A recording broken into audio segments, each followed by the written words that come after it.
If I base the performance of these mechanical broadheads behind me purely on penetration, then the clear winner would be this Sevr 1.75 titanium. It blew through the carpet, the cardboard, 2 blocks of ballistic gel, and is sticking out pretty far, significantly further than any other broadhead. But again, the cutting diameter on this is different, right? This is just under an inch. I believe it's 7/8 of an inch.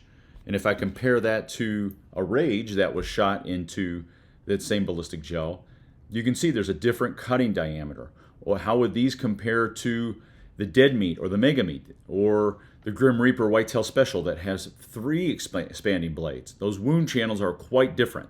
So in this evaluation, I'm not only measuring penetration, but also a wound channel ratio, which is the length of the blade, multiply it by, so here this is 1.5 inches, multiply that times 2, that's 3 inches, 3 times the number of inches that the broadhead penetrated from the tip to the very beginning of the cardboard.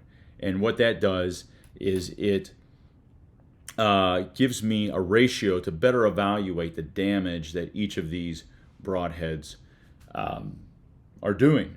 And it gives you an understanding of what's maybe a better value or better performing.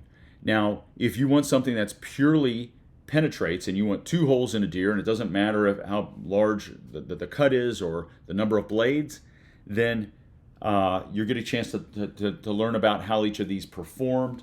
Let's go ahead and start with worst to first based on the penetration rank, the wound ratio rank, and I added those 2 ranks together and came up with a composite score for each of these. So coming in at number 6 is the Deadmeat from G5, and it's a 3-blade, and it has about a 1-inch blade on each side. So it's got 3 blades.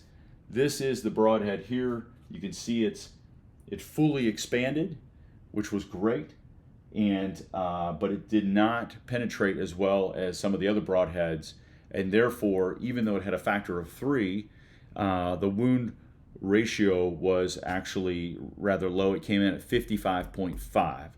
So again, that's 3 blades times 18.5 inches of penetration, and 55.5 is the wound ratio. So that comes in at number 6. Coming in at number 5, and this is, I'm trying to be purely objective here, is the Grim Reaper Whitetail Special. That is here. It did break through both of the ballistic gel blocks and this last piece of cardboard into a separate box that's not shown here. 2 of the blades opened up. One of them did not, which is not great. This is instead of a rear opening head, it's a sort of a front opening head. I'm not a fan of those personally, but it did perform really well. I mean, obviously all of these you can kill deer with.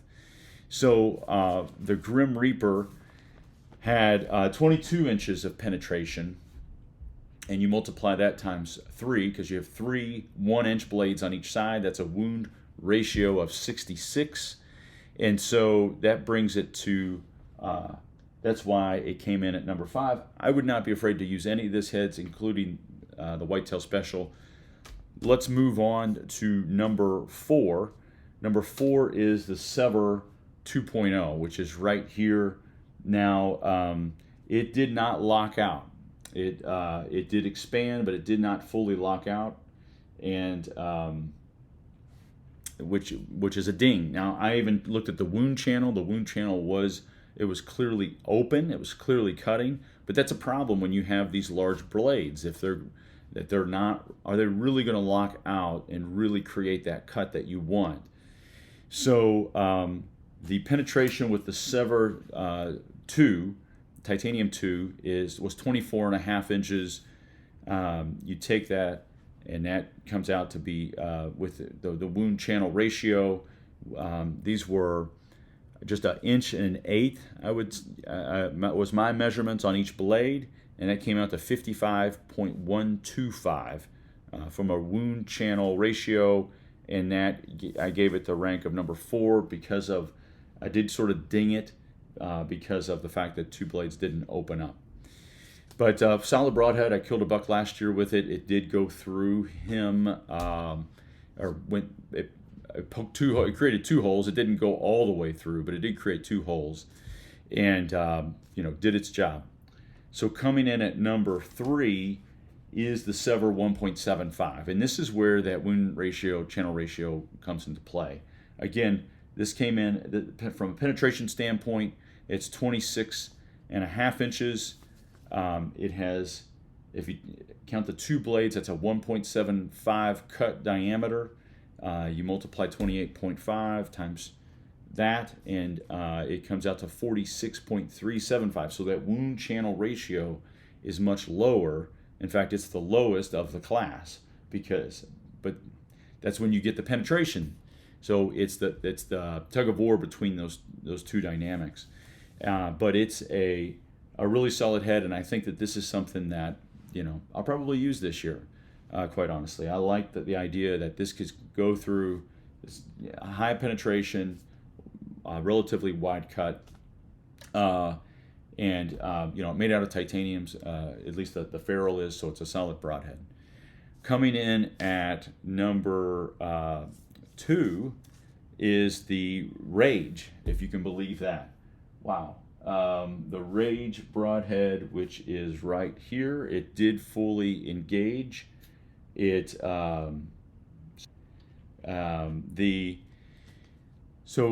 24 inches of penetration, and it did obviously really well because it blew through all this and it did nearly as well as the Sevr broadheads in terms of penetration, and that's why it got to number 2, because of the high amount of penetration and the large blades.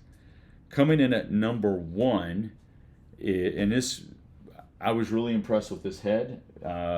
Is the Megameat, and that is right here. That is all 3 blades expanded and locked out.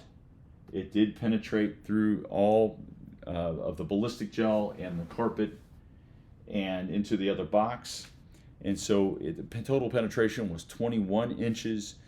And so with that amount of penetration, with that amount of blade damage, it comes in at number 1. So there you go. All of these will kill deer, but it's fun to take a look at how they perform in this situation. So hope you have found this helpful. Please like, share, and subscribe, and best of luck this season.